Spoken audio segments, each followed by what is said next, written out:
Φίλοι και φίλες της εκπομπής Υγεία Support, καλώς ήρθατε. Ξαναεπιστρέφουμε εδώ στο Alert αυτή τη φορά, γιατί εσείς το ζητήσατε. Θα έχουμε παρέα πάρα πολλούς πλαστικούς χειρουργούς, γενικούς χειρουργούς, οφθαλμίατρους και γενικά πάρα πολλούς γιατρούς που θα είναι μαζί μας κατά τη διάρκεια των εκπομπών μας για να κάνουμε τι άλλο, Υγεία Support. Λοιπόν, σας καλωσορίζω. Είμαι η Ιωάννα Λάκα, για όσους δεν με ξέρετε. Κάθε Τετάρτη σας θέλω εδώ 7 η ώρα το απόγευμα για να κάνουμε Υγεία Support. Πολλοί γιατροί μαζί μας, πολλά διαγνωστικά κέντρα, ιατρικά κέντρα, πολλά νοσοκομεία θα είναι εδώ στην παρέα μας, έτσι ώστε να έχουμε επιστημονική άποψη του γιατρού, αλλά και κάτι διαφορετικό.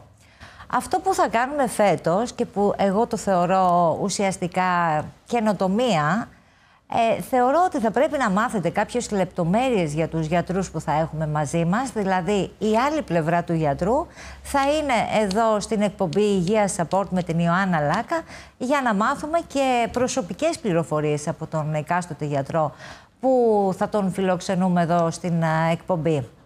Σήμερα ένας ιδιαίτερος καλεσμένος, ο αγαπητός κύριος Βασίλειος Λιαράκος, ο οποίος είναι χειρουργός οφθαλμίατρος. Βασίλη, σε καλωσορίζω. Καλησπέρα. Καλώς σας βρίσκω. Καλή αρχή στο καινούριο εγχείρημα. Εύχομαι ό,τι καλύτερο. Πάντα επιτυχίες.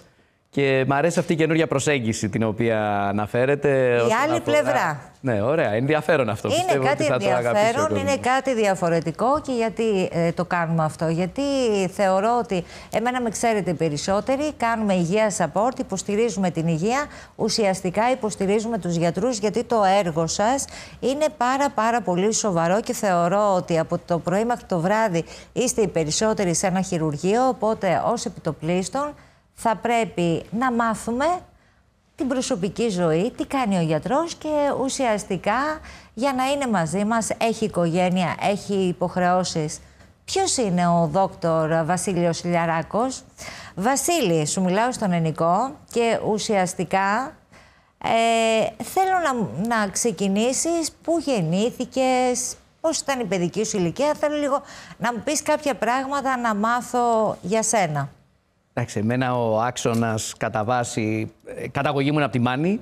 Δεν πρέπει να απεμπολούμε την καταγωγή και τις ρίζες μας, αν και γεννήθηκα στην Αθήνα.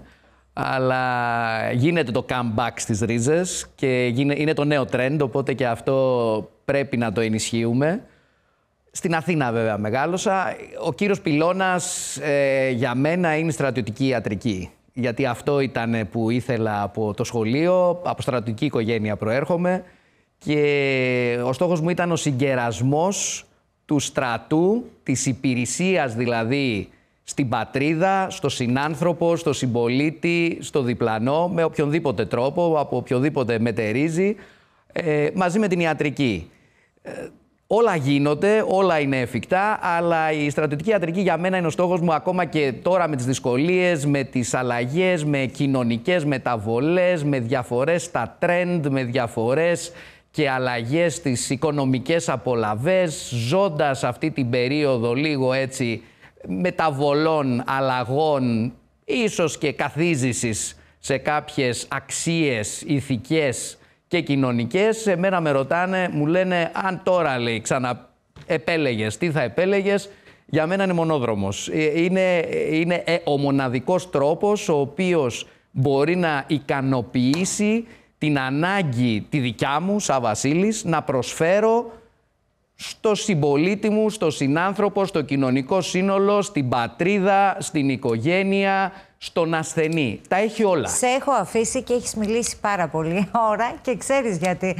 Ο ζήλος σου είναι υπερβολικός και θεωρώ όλοι εσείς οι στρατιωτικοί γιατροί, γιατί συνεργάζομαι με πάρα πολλούς, ως επιτοπλίστων έχετε ένα ιδιαίτερο ζήλο. Αυτό που είπες, πατρίδα, δηλαδή ήσουν ουσιαστικά από μικρός σε κάτι διαφορετικό. Πέρα από την ιατρική, ήθελες όμως και μέσα στο πλαίσιο αυτό να ζήσεις και αυτό που λένε πατρίδα, θρησκεία, οικογένεια. Είναι έτσι, αυτό εμένα με εκφράζει προσωπικά. Άλλοτε είναι τα γούστα και τα τρέντ της εποχής, αλλά εμένα ναι, φυσικά και με εκφράζει. Δεν είναι όμως αγκύλωση. Είναι μία κοινωνική προσφορά. ο κάθε ένας, κάθε κοινωνική προσφορά, ο κάθε ένας από το δικό του μετερίζει, ανεξαρτήτως επαγγέλματος, ανεξαρτήτως ιδιότητας, μπορεί να προσφέρει στο κοινωνικό σύνολο. Και είναι κάτι που ολοένα και ανεβαίνει, είναι κάτι που απηχεί τον ελληνικό τρόπο σκέψης και την ελληνική ψυχοσύνθεση, η αλληλοβοήθεια, το φιλότιμο, το να προστρέξουμε προς τον άλλον. Αυτό απηχεί την μέση ελληνική ψυχή και τον μέσο Έλληνα. Αυτό ισχύει ό,τι δουλειά και αν κάνει. Αυτό που θα ήθελα να σε ρωτήσω, Βασίλη, ξεκινάς από τη Θεσσαλονίκη ουσιαστικά. Θεσσαλονίκη είναι στρατιωτική ιατρική. Στρατιωτική ιατρική και έρχεσαι μετά στην Αθήνα. Γιατί επέλεξες να γίνεις χειρουργός οφθαλμίατρος? Αυτό είναι άλλη μια καλή ερώτηση, γιατί δεν προέρχομαι από ιατρική οικογένεια. Και αυτό είναι μια καλή συμβουλή προς τους νεότερους, ας πούμε, φίλους, συναδέλφους. Πώς διαλέγεις?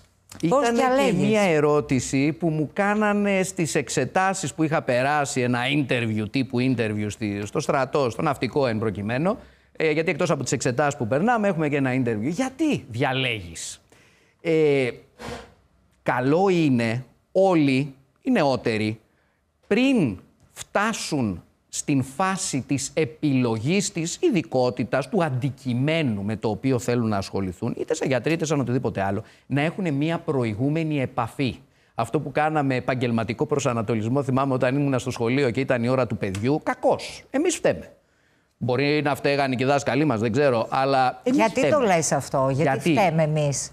Γιατί δεν μας έβαλε κανένας το ερώτημα, ίσως τότε, αλλά τώρα μπαίνει. Τα παιδιά, οι νέοι, βλέπω από τα παιδιά μου, είναι πιο ψαγμένοι. Διερωτώνται τι θα κάνω μετά. Μήπως έχει πάει όμως το αντίθετο άκρο, γιατί τώρα μου δίνεις αυτό που θα έλεγα πολύ καλή πάσα, σε αυτό που περισσότεροι γιατροί βλέπω ότι φεύγουν στο εξωτερικό.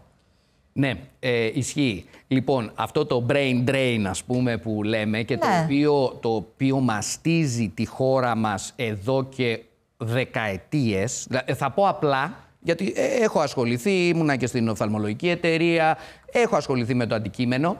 Σκεφτείτε ότι περίπου 20.000 γιατροί έχουν φύγει στο εξωτερικό τα τελευταία 20 χρόνια. Πολύ μεγάλο ποσοστό. Μεγάλο νούμερο. Είμαστε από τους κύριους τροφοδότες άλλων ευρωπαϊκών σε πρώτη φάση χωρών και των ΗΠΑ, αλλά ευρωπαϊκών χωρών, τροφοδότες σε γιατρούς. Γαλλία, Ηνωμένο Βασίλειο, Σουηδία, Ολλανδία που πήγα κι εγώ, έτσι. Γιατί αυτό? Γιατί φεύγει ο Έλληνας γιατρός για να πάει στο εξωτερικό? Αυτό θα το αναλογιστεί η πολιτεία, μπορούμε και εμείς σε πρώτη φάση να δώσουμε κάποιες απαντήσεις, αλλά είναι κάτι το οποίο ισχύει, κάτι το οποίο αποστραγγίζει από δυναμικό τη χώρα και αυτό οφείλουμε να το διορθώσουμε αν θέλουμε. Κατά πολύ αν θεωρώ, θέλουμε Βασίλη, θα το κάνουμε, έτσι, γιατί στο χέρι μας. Αυτό που έχω παρατηρήσει, επειδή εσύ πας και πάρα πολλά ταξίδια, γιατί τον παρακολουθώ στο Facebook, Instagram, στα social media που έχει το Actina Center, δεν έχουμε πει, Βασίλη, ότι έχεις το Actina Center, αυτό που βρίσκεται δίπλα από το Χίλτο. Θέλω λίγο να μου πεις ακριβώς τη διεύθυνση. Εντάξει, στο κέντρο είμαστε, έχουμε και άλλα δύο παραρτήματα. Εντάξει, είναι ένα κέντρο που έχει φτιάξει μια κλινική με συναδέλφους, με συνεργάτες. Απηχεί την εξωστρέφεια που μας διέπει εμάς σαν ομάδα. Να φτιάξουμε όχι απλά ένα οφθαλμολογικό ιατρείο, ένα διαγνωστικό, αλλά να το επεκτείνουμε σε ένα διαγνωστικό κέντρο με συνεργασίες, με άλλους αξιόλογους συναδέλφους και συνεργάτες. Έχουμε και δύο παραρτήματα, ένα στο Χαλάνδρη, όρια Χαλάνδρη, Αγία Παρασκευή, ένα στο Λουτράκι. Θέλουμε να επεκτείνουμε τις δραστηριότητές μας προσπαθώντας να προσφέρουμε ποιοτικές υπηρεσίες. Γιατί το ονόμασες Actina Center? Πες μου λίγο, υπάρχει εκτός από την ακτίνα φωτός, από την ακτίνα της όρασης, υπάρχει και μια ακτίνα ελπίδας. Ακτίνα ελπίδας, ακτίνα Center δηλαδή. Που μπορούμε να μεταφέρουμε στους ασθενείς μας. Θέλουμε να έχουμε διαπροσωπική επικοινωνία, να στηριζόμαστε και να παρέχουμε ποιοτική περίθαλψη σε όλους τους ασθενείς και έχουμε κόσμο από όλη την Ελλάδα και από το εξωτερικό. Αυτό που θέλαμε να κάνουμε εμείς διαφορετικό είναι να έχουμε μια ομάδα αξιόλογων συναδέλφων. Παίζει αυτό στο ηλικιακό γκρουπ των γιατρών κάτω των 50, από 50 και κάτω. Αυτό παίζει η συγκρότηση τέτοιων ομάδων και πρεσβύτεροι βεβαίως το έχουν, που είναι και δάσκαλοι μας, τους οποίους τιμούμε και θέλουμε να ακολουθήσουμε. Αλλά ακολουθώντας το ρεύμα της εποχής, οι συνεργασίες βοηθούν στην καλύτερη ποιότητα παρεχόμενης περίθαλψης. Και αυτό είναι κάτι που το ενστερνιστήκαμε και προσπαθούμε να το προσφέρουμε με αγάπη και με προσωπική προσπάθεια στους ασθενείς μας. Αυτό που είναι ως επιτοπλίστων και εντελώς διαφορετικό στο Actina Center, θα πω ότι η τεχνογνωσία είναι εξαιρετική, πάρα πολλοί καταξιωμένοι επιστήμονες συνεργάζονται εδώ με τον κύριο Λιαράκο και θεωρώ ότι είναι Actina Center. Έτσι ακριβώς όπως το λέει η λέξη είναι. Λοιπόν, αυτό που λέγαμε πριν, που πάρα πολλοί γιατροί φεύγουν για το εξωτερικό, Βασίλη, θέλω λίγο να μου διευκρινίσεις. Παρατηρώ ότι πας πάρα πολλά συνέδρια και ως επιτοπλίστων έρχεσαι σε επαφή με ανθρώπους που είναι Έλληνες αλλά ζουν στο εξωτερικό. Πες μου λίγο, τι ακριβώς σου λένε σε τέτοιες περιπτώσεις όταν έχει φύγει από την Ελλάδα και πάει στη Γαλλία, θα σου πω εγώ ένα παράδειγμα. Κοιτάξτε, ο κύριος λόγος είναι ένας, ο βιοπορισμός. Και αυτό είναι η αλήθεια.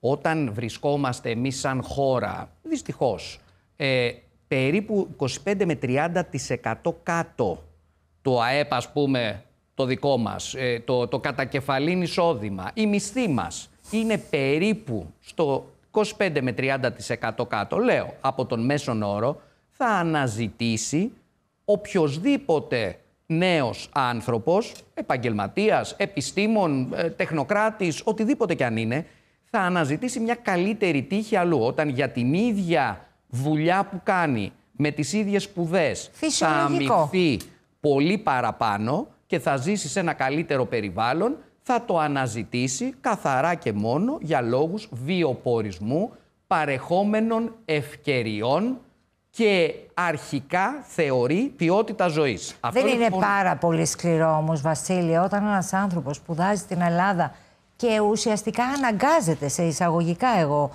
τώρα θα το πω, ότι πρέπει να πάει στο εξωτερικό για να βιοποριστεί, γιατί εδώ στην Ελλάδα, όπως ισχυρίζονται οι περισσότεροι, είναι πάρα πολύ χαμηλή η μισθή. Εσύ πες μου λίγο, καταρχήν αν έμπαινες σε αυτή τη διαδικασία για να βγάλεις παραπάνω 5, 10, 15, 20 χιλιάρικα, και δυστυχώς θεωρώ ότι θέλει και πολλή προσπάθεια.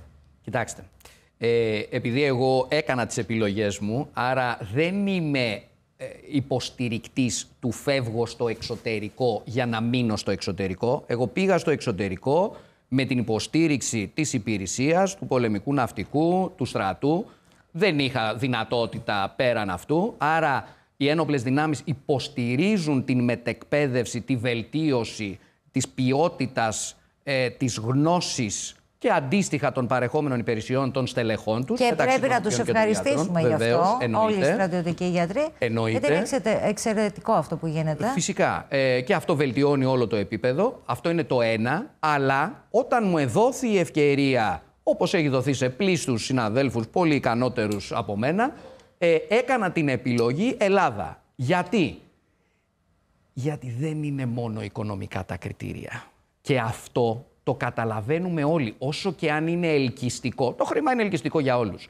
Όσο και αν είναι ελκυστικό, κανένας δεν θα πει όχι. Έρχονται νέοι άνθρωποι, νεότεροι από μένα, και γυρνάνε και μου λένε να μην πάω. Να πας. Η ερώτηση είναι τι βαρύνει παραπάνω.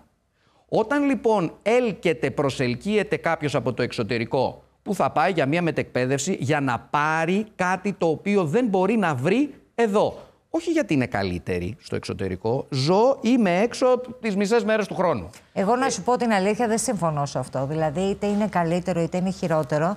Θεωρώ ότι είναι μια επιλογή η οποία πρέπει να την υποστηρίξεις από την αρχή μέχρι το τέλος.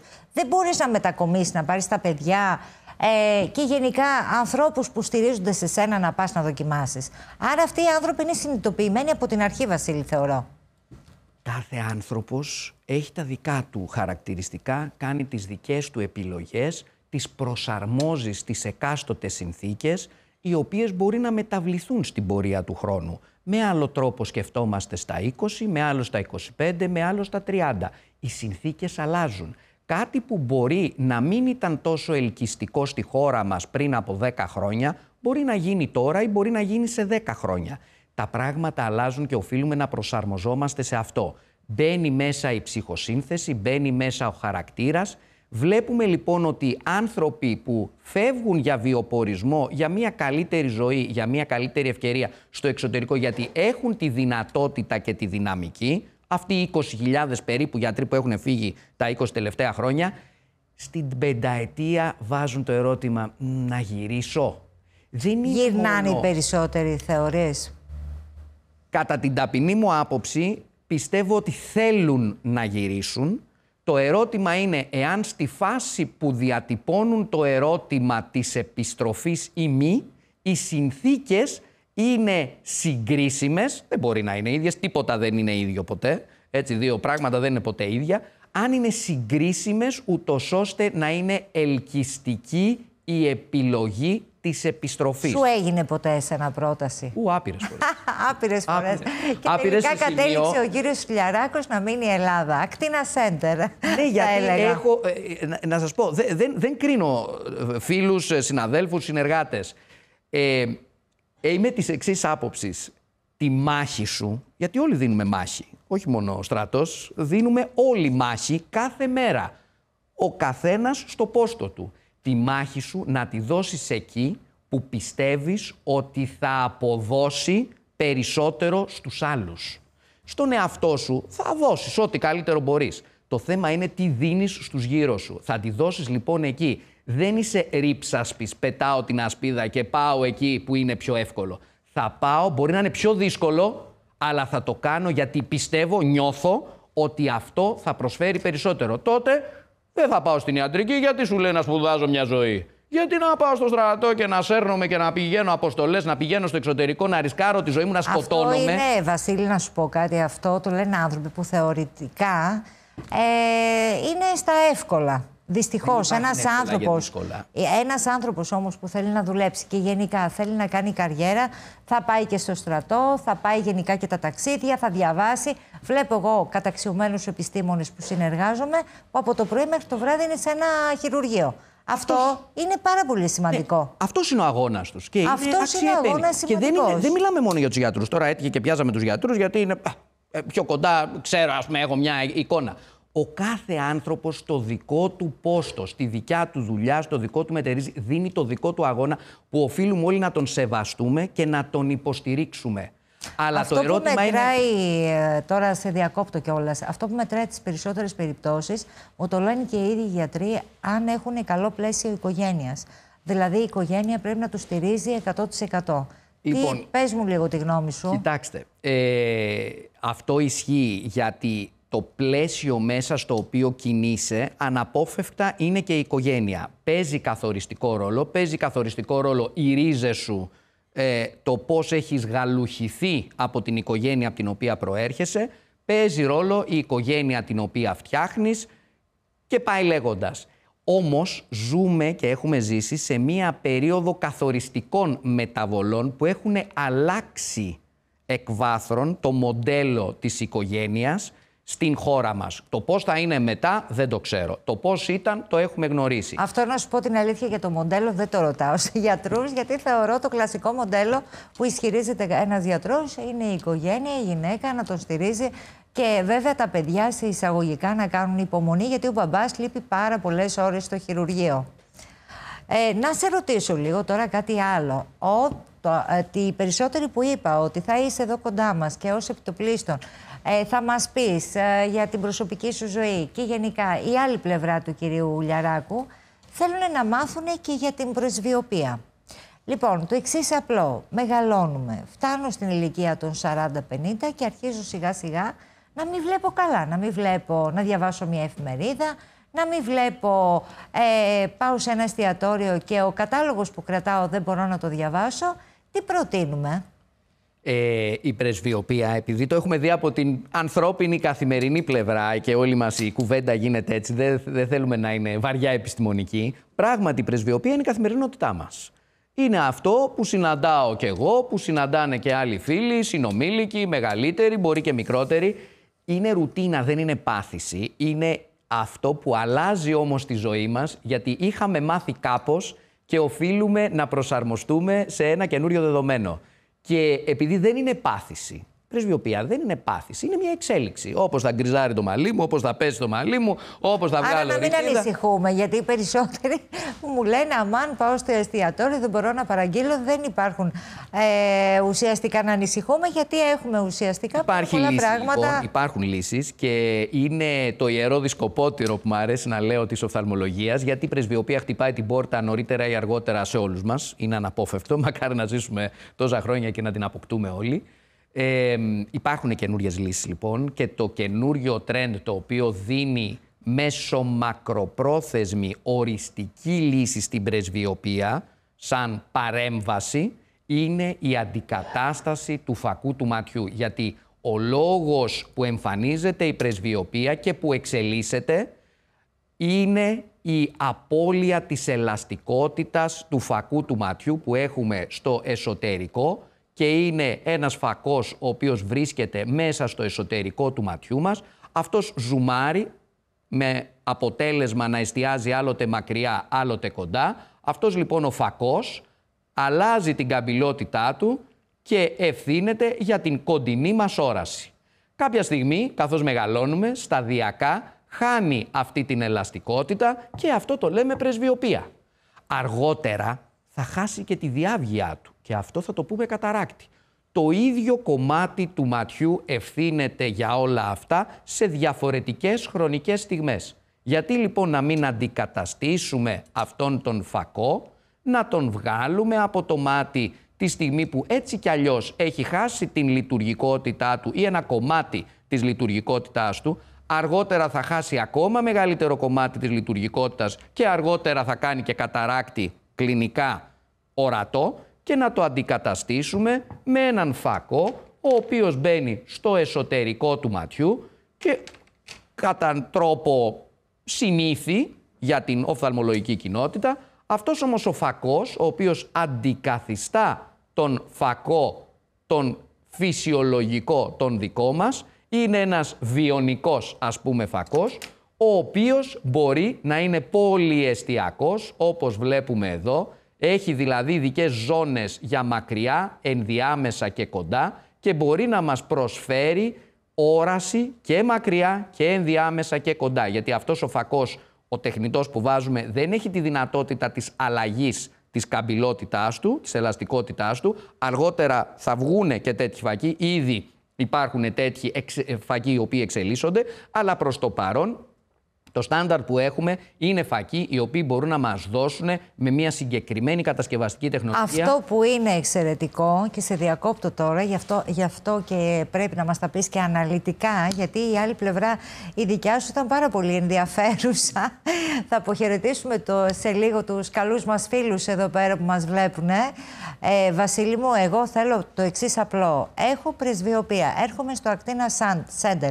Θέλω να δώσω ένα αισιόδοξο μήνυμα ότι δεν πρέπει να φοβούνται και ουσιαστικά είναι κάτι το οποίο αντιμετωπίζεται. Είναι κάτι το οποίο αντιμετωπίζεται με ασφάλεια, με πολύ υψηλά ποσοστά επιτυχίας, με φιλικό προς τον ασθενή εντός εισαγωγικών, γιατί δεν είναι ασθενής φυσικά, τρόπο προς τον συνάνθρωπό μας, χωρίς να τον απομακρύνει από τις καθημερινές δραστηριότητές του, με τρόπο ασφαλή, επιτυχημένο και με μέσω μακροπρόθεσμα εντυπωσιακά αποτελέσματα. Όλοι γυρνάνε και λένε γιατί δεν το έκανα νωρίτερα. Γιατί δεν το έκανα νωρίτερα, άρα προλαβαίνουμε. Αγαπημένοι φίλοι μου, εσείς που με βλέπετε, προλαβαίνετε να κάνετε και να επισκεφτείτε το Actina Center, τον κύριο Λιαράκο, γιατί ουσιαστικά η πρεσβειοποία αντιμετωπίζεται. Λοιπόν, εγώ θα πω ένα πάρα πολύ μεγάλο ευχαριστώ στον κύριο Λιαράκο που ήταν σήμερα εδώ κοντά μας, που μας είπε η άλλη πλευρά του κυρίου Λιαράκου, αυτό που σας είπα από την αρχή, που κάναμε κάτι διαφορετικό, υγεία support.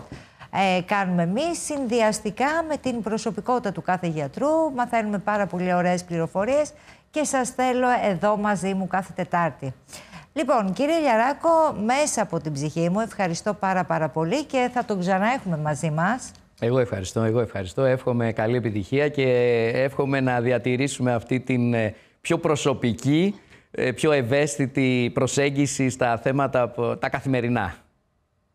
Η ιδέα ήταν από την αρχή που ξεκινήσαμε το Υγεία Support, ήταν υποστηρίζουμε τους γιατρούς και ουσιαστικά η προσέγγιση ήταν υποστηρίζω τους γιατρούς με έναν διαφορετικό τρόπο. Ουσιαστικά όλοι οι γιατροί που κάνουν χειρουργία, που γενικά το πρόγραμμά τους είναι πάρα πολύ βαρύ, εμείς κάθε Τετάρτη θα είμαστε εδώ για να μας πούνε πάρα πολύ ωραίες πληροφορίες, πολλές θεματολογίες, ιατρικές, όπως είπα και στην αρχή, τι να πρωτοθυμηθώ και τι ειδικότητες από γυναικολόγους, από γενικούς χειρουργούς και γενικά από ανθρώπους που υποστηρίζουν την υγεία. Λοιπόν, εγώ σας αποχαιρετώ, πολλά φιλιά από την Ιωάννα Λάκα και την άλλη Τετάρτη σας περιμένω πάλι εδώ να κάνουμε μαζί σας Υγεία Support. Λοιπόν, τα φιλιά μου.